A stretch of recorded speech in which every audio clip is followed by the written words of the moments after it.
नमस्कार, जय Hind. All exam guide गुरु का यूट्यूब चैनल आप सभी देख रहे हैं। मेरा नाम है सुजीत पांडे। दोस्तों, राम और श्याम नाम के दो भाई थे। राम जो है दोनों गवर्नमेंट जॉब की तैयारी करते थे, राम और श्याम। राम जो है रोज 4 घंटे पढ़ता था, रोज थोड़ा थोड़ा समय निकाल के 4 घंटे पढ़ता था। और श्याम की एक आदत थी, जैसे ही एग्जाम का नोटिफिकेशन आए, 3 महीने बचे, 3 महीने 24-24 घंटे पढ़ना। अब आप कमेंट करके बताइए कि किसका एग्जाम निकलेगा, राम का या श्याम का। जो 24-24 घंटे पढ़ रहा है 3 महीने, उसका एग्जाम निकलेगा, या जो पिछले 1 साल से रोज 3-3, 4-4 घंटे बिना कोई टेंशन लिए पढ़ रहा है, उसका एग्जाम निकलेगा। और आप किस श्रेणी में आते हैं आप जरूर बताइएगा, किसका एग्जाम निकलेगा ये भी जरूर बताइएगा। ठीक है, चलिए करते हैं वीडियो को स्टार्ट। यहाँ पर 100 क्वेश्चन दिए गए हैं, 100 में से 80 क्वेश्चन सही करने की कोशिश कीजिए। पहला क्वेश्चन देखिए, पूछा गया है निम्नलिखित में से कौन सा एक खगोलीय पिंड नहीं है। तो सूर्य, तारे, ग्रह खगोलीय पिंड है, समुद्र खगोलीय पिंड नहीं है, ऑप्शन नंबर डी। कौन सा खगोलीय पिंड रात्रि के समय आकाश में चमकता है। तो आकाश में आपको बहुत सारे असंख्य तारे चमकते हुए दिखाई देते हैं। बाकी आपके जो भी पिंड हैं जैसे कि चंद्रमा हो गया, यदि आपको चमकता हुआ दिखाई देता है, या शुक्र ग्रह, ये सभी सूर्य के प्रकाश से ही चमकते हैं, इनका खुद का कोई प्रकाश नहीं है। यहाँ पर ऑप्शन नंबर डी, तारा, राइट आंसर है। उस निश्चित मार्ग को क्या कहा जाता है जहां पर कोई ग्रह सूर्य के चारों ओर घूमता है। तो उसको उस ग्रह की कक्षा कहा जाता है। क्या कहा जाता है कि उस कक्षा, option number B right answer हो जाएगा।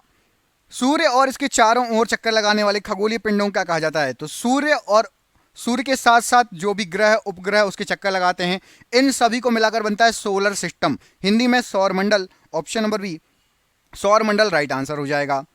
सौर मंडल का कौन सा भाग कौन सा ग्रह सूर्य के सबसे नजदीक है। तो सौर मंडल का कौन सा ग्रह, राइट आंसर हो जाएगा बुध ग्रह, सबसे नजदीक है। ऑप्शन नंबर यहां पर बी राइट आंसर है।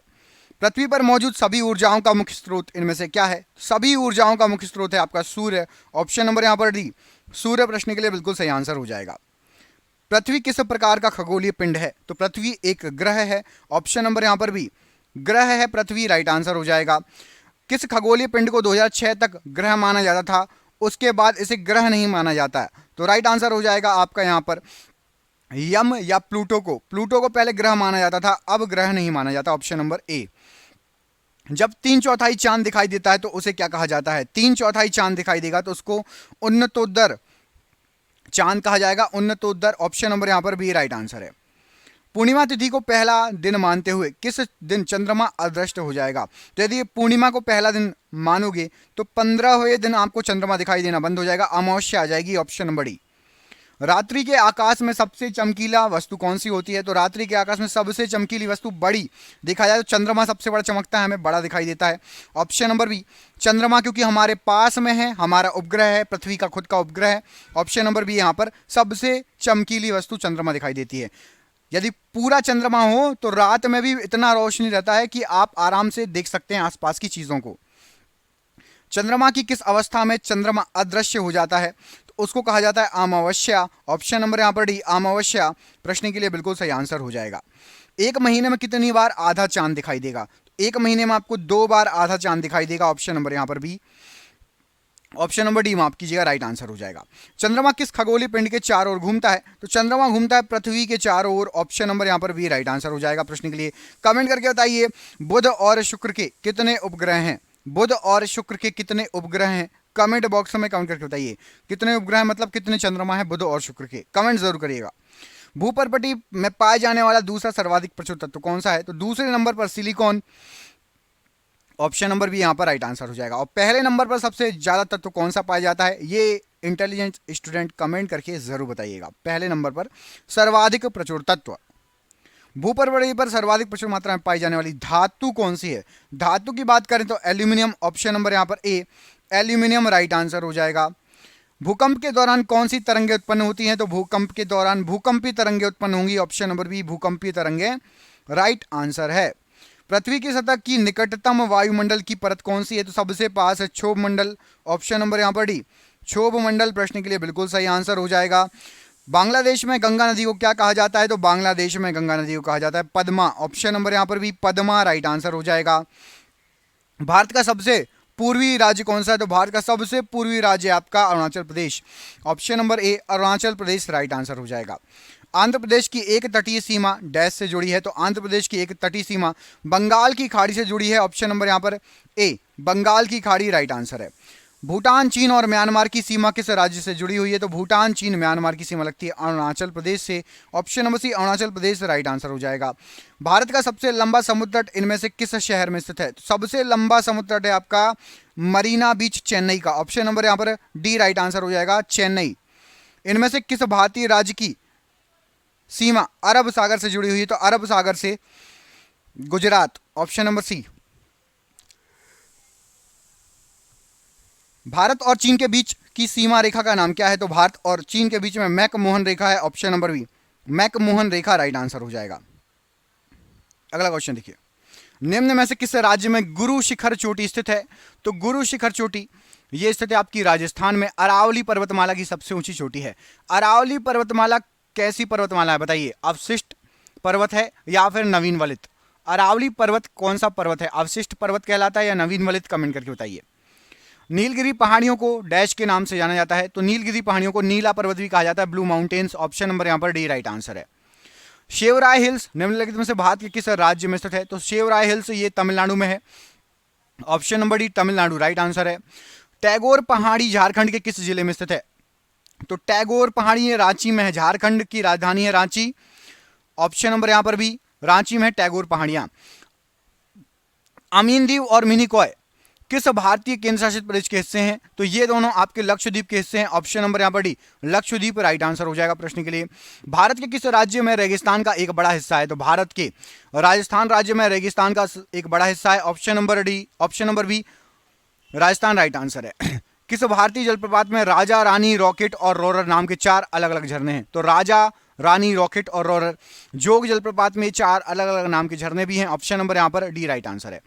डल झील भारत के निम्नलिखित में से किस राज्य में स्थित है? तो डल झील आपकी जम्मू कश्मीर में स्थित है। ऑप्शन नंबर यहां पर सी जम्मू कश्मीर राइट आंसर है। सोन नदी का उद्गम स्थल निम्नलिखित में से कौन सा है? तो सोन नदी का उद्गम स्थल है आपका अमरकंटक की पहाड़ी। ऑप्शन नंबर डी अमरकंटक की पहाड़ी राइट आंसर है। यमुना और गोमती नदी डैश की सहायक नदियां हैं? तो यमुना और गोमती नदी ये गंगा की सहायक नदियां हैं। ऑप्शन नंबर यहां पर B, option number D Ganga right answer है। रामगंगा नदी किस राष्ट्रीय उद्यान से होकर गुजरती है? तो रामगंगा नदी कार्बेट से होकर गुजरती है। ऑप्शन नंबर यहां पर डी कार्बेट राइट आंसर है। झेलम, चिनाब, रावी, व्यास, सतलज किसकी सहायक नदियां हैं? तो ये सभी सिंधु नदी की सहायक नदियां हैं। ऑप्शन नंबर ए सिंधु नदी राइट आंसर हो जाएगा। निम्नलिखित में से कौन सी भारत के प्रायद्वीपीय क्षेत्र से निकलने वाली सबसे बड़ी नदी है? तो भारत के प्रायद्वीपीय क्षेत्र से निकलने वाली सबसे बड़ी नदी आपकी गोदावरी नदी। ऑप्शन नंबर यहां पर डी गोदावरी नदी राइट आंसर है। प्रायद्वीपीय भारत की सबसे लंबी नदी कौन सी है? तो प्रायद्वीपीय भारत की सबसे लंबी नदी है आपकी गोदावरी नदी। ऑप्शन नंबर यहां पर ए गोदावरी नदी राइट आंसर है। इनमें से कौन सी नदी कटक से होकर बहती है? तो कटक से होकर आपकी राइट आंसर हो जाएगा महानदी बहती है। ऑप्शन नंबर ए महानदी राइट आंसर हो जाएगा। कमेंट करके बताइए पटना किस नदी के किनारे स्थित है? पटना शहर किस नदी के किनारे स्थित है? कमेंट बॉक्स में कमेंट करके बताइए। कई बार पूछा गया क्वेश्चन, सुपर इंपॉर्टेंट क्वेश्चन। अगला क्वेश्चन देखिए, ये आपकी स्क्रीन पर। साबरमती नदी भारत के किस राज्य से निकलती है? तो साबरमती नदी निकलती है आपकी राजस्थान से। ऑप्शन नंबर ए राजस्थान राइट आंसर है। राजघाट बांध डैश नदी पर स्थित है? तो राजघाट बांध ये बेतवा नदी पर स्थित है। ऑप्शन नंबर यहां पर ए बेतवा नदी राइट आंसर हो जाएगा। मलमपूझा बांध इनमें से किस जगह पर स्थित है? तो मलमपूझा बांध ये आपका पालक्कड़। ऑप्शन नंबर यहां पर सी राइट आंसर है। उकाई बांध का निर्माण डैश नदी पर किया गया है? तो उकाई बांध ये आपका ताप्ती नदी पर है। ऑप्शन नंबर ए ताप्ती नदी राइट आंसर हो जाएगा। भारत में निम्नलिखित में से कौन सा आर्क बांध का एक उदाहरण है? तो आर्क बांध का आपका इडुक्की बांध उदाहरण है। ऑप्शन नंबर यहां पर डी इडुक्की बांध ये आर्क बांध का उदाहरण है प्रश्न के लिए। बिल्कुल सही आंसर हो जाएगा। अगला क्वेश्चन देखिए, इसमें पूछा गया आपसे तिपाई मुख बांध निम्न में से किस राज्य में स्थित है? तो तिपाई मुख बांध ये आपका मणिपुर में है। Option number C Manipur right answer है प्रश्न के लिए।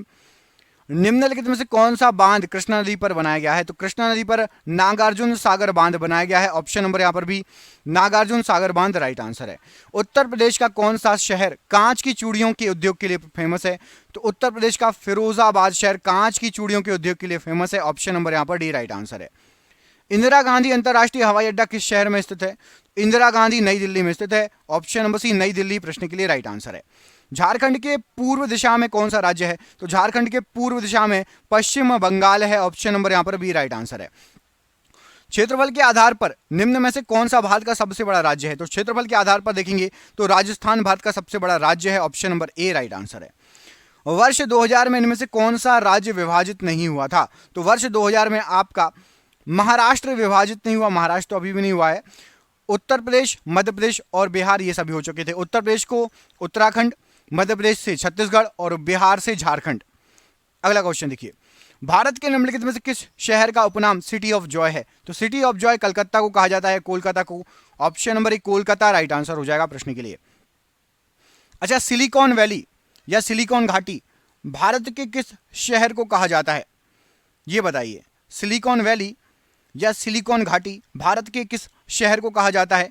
इस प्रश्न का आंसर कमेंट बॉक्स में कमेंट करके बताइए। अगला क्वेश्चन देखिए, इसमें आपसे पूछा गया है ईटानगर किसकी राजधानी है? तो जो ईटानगर है ये आपकी अरुणाचल प्रदेश की राजधानी है, Itanagar. Option number A Arunachal Pradesh की राजधानी है ईटानगर। अच्छा, कमेंट करके बाकी देशों की राजधानी यदि बाकी राज्यों की राजधानी पता है तो कमेंट करके बताओ। मणिपुर, असम और हरियाणा, तीनों की राजधानी कमेंट बॉक्स में कमेंट करके बताओ, ठीक है। ईटानगर शहर निम्नलिखित में से किस राज्य में है? Same question, same answer, Arunachal Pradesh. Option number यहाँ पर A Arunachal Pradesh right answer हो जाएगा। किस शहर को भारत का गुलाबी शहर या पिंक सिटी कहा जाता है? तो पिंक सिटी के नाम से जयपुर जाना जाता है। ऑप्शन नंबर ए जयपुर राइट आंसर है। इनमें से कौन सा राजस्थान में स्थित एक हिल स्टेशन है? तो राजस्थान में स्थित एक हिल स्टेशन है आपका mount Abu. Option number C mount Abu right answer है। उदगमंडलम इनमें से किस हिल स्टेशन का दूसरा नाम है? तो उदगमंडलम ऊटी का दूसरा नाम है। ऑप्शन नंबर यहां पर डी ऊटी राइट आंसर हो जाएगा। आगरा शहर निम्न में से किस नदी के तट पर स्थित है? तो आगरा शहर आपका यमुना नदी के किनारे स्थित है। ऑप्शन नंबर ए यमुना नदी राइट आंसर है। कानपुर इनमें से किस नदी के किनारे स्थित है? तो कानपुर आपका गंगा नदी के किनारे है। ऑप्शन नंबर सी गंगा नदी राइट आंसर है। निम्न में से कौन सा शहर गोमती नदी के तट पर स्थित है? तो गोमती नदी के तट पर आपका लखनऊ स्थित है। ऑप्शन नंबर ए लखनऊ राइट आंसर हो जाएगा। विजयवाड़ा किस नदी के तट पर स्थित है? तो विजयवाड़ा आपका कृष्णा नदी के किनारे स्थित है। ऑप्शन नंबर बी कृष्णा नदी राइट आंसर है। अगरतला किस भारतीय राज्य की राजधानी है? तो अगरतला आपकी राइट आंसर हो जाएगा त्रिपुरा की अगरतला। ऑप्शन नंबर यहां पर डी त्रिपुरा राइट आंसर है। सूर्य के वायुमंडल में सबसे प्रचुर मात्रा में पाए जाने वाला तत्व कौन सा है? तो सूर्य के वायुमंडल में सबसे ज्यादा हाइड्रोजन प्रचुर मात्रा में है। Option number C right answer है। सूर्य पृथ्वी की सतह पर डैश के कोण के सामने होता है? तो सूर्य पृथ्वी की सतह पर 32 डिग्री के कोण के सामने होता है। ऑप्शन नंबर यहां पर बी राइट आंसर हो जाएगा। पृथ्वी के अलावा कौन सा ग्रह ब्लू प्लैनेट के रूप में जाना जाता है? तो पृथ्वी के अलावा ब्लू प्लैनेट कहा जाता है आपका नेपच्यून ग्रह को। ऑप्शन नंबर यहां पर बी नेपच्यून ग्रह को भी ब्लू प्लैनेट कहा जाता है। Option number B right answer हो जाएगा प्रश्न के लिए। कुछ ग्रहों के उपनाम है और उनमें से एक ग्रह लाल ग्रह है। ये कौन सा ग्रह है? तो लाल ग्रह की संज्ञा दी जाती है आपकी मंगल ग्रह को। ऑप्शन नंबर यहां पर भी मंगल ग्रह को लाल ग्रह कहा जाता है। अंतरिक्ष में एक डैश वस्तु है जिसमें गैस और धूल की पूंछ वाली बर्फीली कोर है जो लाखों मीलों तक फैली हुई है। तो ऐसी कोर को कहा जाता है धूमकेतु, जो कि गैस और धूल के पूंछ वाली बर्फीली कोर है धूमकेतु। ऑप्शन नंबर ए। धातुएं डैश में पाई जाती हैं? तो धातुएं जो हैं आपकी ये भूपर्पटी में पाई जाती हैं। ऑप्शन नंबर यहां पर डी भूपर्पटी राइट आंसर है। डैश वह मेरिडियन है जिस पर भारतीय मानक समय आधारित है? तो भारतीय मानक समय आपका 82.5 डिग्री पूर्व रेखांश। ऑप्शन नंबर यहां पर ए 82 और आधे डिग्री या फिर 82.5 डिग्री पूर्व रेखांश बोल सकते हैं। पृथ्वी के आवरण में गैसों के साथ मिश्रित पिघले हुए पदार्थ को क्या कहा जाता है? तो मैग्मा कहा जाता है। ऑप्शन नंबर यहां पर डी मैग्मा राइट आंसर है। किस तरह बैरोमीटर दाब से संबंधित, जिस तरह बैरोमीटर दाब से संबंधित है ठीक उसी प्रकार सीस्मोग्राफ किससे संबंधित है? तो सीस्मोग्राफ आपका भूकंप से संबंधित है। ऑप्शन नंबर ए भूकंप राइट आंसर हो जाएगा।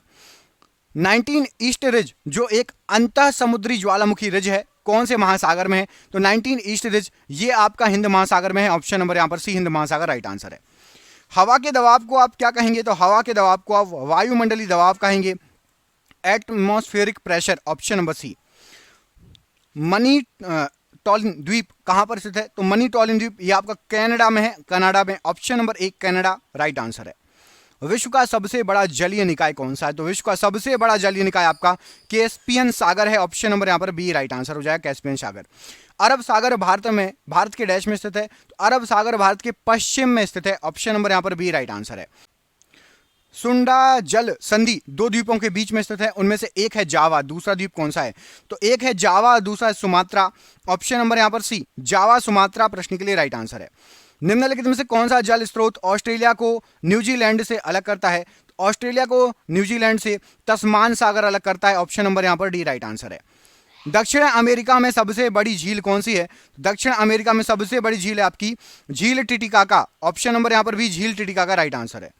एंजल जलप्रपात कहां स्थित है? तो एंजल जलप्रपात वेनेजुएला में है। ऑप्शन नंबर ए वेनेजुएला राइट आंसर है। ब्लैक रॉक रेगिस्तान कहां पर है? तो ब्लैक रॉक रेगिस्तान ये यूनाइटेड स्टेट में है, यूएसए में। ऑप्शन नंबर यहां पर ए राइट आंसर है। रेगिस्तान मरुस्थल कहां स्थित है? तो रेगिस्तान नाम का मरुस्थल ये अफगानिस्तान में स्थित है। ऑप्शन नंबर ए, अफगानिस्तान में जो मरुस्थल है उसको रेगिस्तान कहा जाता है, और हमारे यहाँ तो रेत के मरुस्थल को रेगिस्तान कहा जाता है। ब्लेडा रेगिस्तान किस देश में है? तो ब्लेडा रेगिस्तान जो है ये आपका पोलैंड में है। ऑप्शन नंबर यहां पर डी पोलैंड राइट आंसर हो जाएगा प्रश्न के लिए। नामीब मरुस्थल कहां पर है? तो नामीब मरुस्थल दक्षिणी अफ्रीका में है। ऑप्शन नंबर यहां पर सी दक्षिणी अफ्रीका प्रश्न के लिए बिल्कुल सही आंसर हो जाएगा। गोबी मरुस्थल दो देशों की सीमाओं को अलग करता है, उनमें से एक चीन है, दूसरा कौन सा है? तो एक चीन और दूसरा मंगोलिया। ऑप्शन नंबर बी चीन और मंगोलिया के बीच में गोबी मरुस्थल। यूरोप की सबसे लंबी नदी कौन सी है? तो यूरोप की सबसे लंबी नदी है वोल्गा नदी। ऑप्शन नंबर सी वोल्गा नदी राइट आंसर हो जाएगा। बोथनिया की खाड़ी दो देशों के बीच स्थित है, उनमें से एक है फिनलैंड और दूसरा कौन सा है? तो बोथनिया की खाड़ी फिनलैंड और स्वीडन के बीच में स्थित है, फिनलैंड और Sweden. Option number C right answer है। निम्न में से किस महासागर में सेशेल्स गणराज्य स्थित है? तो सेशेल्स गणराज्य ये आपका हिंद महासागर में है। ऑप्शन नंबर यहां पर ए राइट आंसर है। नासाउ किस देश की राजधानी है? तो नासाउ ये बहामास की राजधानी है। ऑप्शन नंबर ए बहामास राइट आंसर हो जाएगा। निम्न में से कौन सी बेलारूस की राजधानी है? तो बेलारूस की राजधानी आपकी मिन्स्क। ऑप्शन नंबर ए मिन्स्क राजधानी है बेलारूस की। अगला क्वेश्चन देखिए, नीचे दिए गए चार विकल्पों में से तीन किसी विशेष तरीके से संबंधित हैं, उस विकल्प का चयन कीजिए जो दूसरों से भिन्न है। लीरा, वर्मा, स्वीडन और इराक। तो आपका लीरा अलग है, लीरा मुद्रा है, बाकी वर्मा, स्वीडन और इराक ये देश हैं। लीरा जो है मुद्रा है। लीरा कहां की मुद्रा है कमेंट करके बताइए। लीरा कहां की मुद्रा है कमेंट करके बताइए। निम्नलिखित में से कौन सी बोत्सवाना की मुद्रा है? तो बोत्सवाना की मुद्रा है आपकी पुला। ऑप्शन नंबर ए पुला राइट आंसर हो जाएगा। निम्न में से कौन सी आयरलैंड की राजधानी है? आयरलैंड की राजधानी आपकी डबलिन। ऑप्शन नंबर यहां पर सी डबलिन राइट आंसर हो जाएगा। प्योंगयांग निम्नलिखित में से निम्नलिखित देशों में से किसकी राजधानी है? तो प्योंगयांग ये उत्तर कोरिया की राजधानी है। और ये रहा आज का आपका आखिरी क्वेश्चन, इसमें आपसे पूछा गया है यूरोपीय संघ की आधिकारिक मुद्रा निम्नलिखित में से कौन सी है? तो यूरोपीय संघ की आधिकारिक मुद्रा है आपकी यूरो। आपके लिए सरप्राइज क्वेश्चन है, आपको कमेंट करके बताना है फ्रांस का राजधानी शहर कौन सा है या फ्रांस की राजधानी कौन सी है, यह पूछा गया इस क्वेश्चन में। इस प्रश्न का आंसर आप कमेंट करके बताएंगे। दोस्तों मिलते हैं आपसे अगले वीडियो में। वीडियो अच्छा लगा हो दोस्तों के साथ शेयर कीजिए। हमारे चैनल पर और बहुत सारे वीडियो हैं। जल्दी आपको 10,000 जीके के एमसीक्यू का पीडीएफ मिलने वाला है, बहुत ही कम जो है प्राइस में। आप 10,000 जीके की पीडीएफ की यदि बुक लेने जाएंगे, जीके की एमसीक्यू की बुक लेने जाएंगे तो आपको 300-400 रुपये में पड़ेगी, लेकिन हम बहुत ही नॉमिनल प्राइस में लाने वाले हैं। बस काम चल रहा है, जैसे ही आ जाएगी आपको बता दिया जाएगा। बहुत बहुत धन्यवाद, आपका दिन शुभ हो। बहुत बहुत धन्यवाद।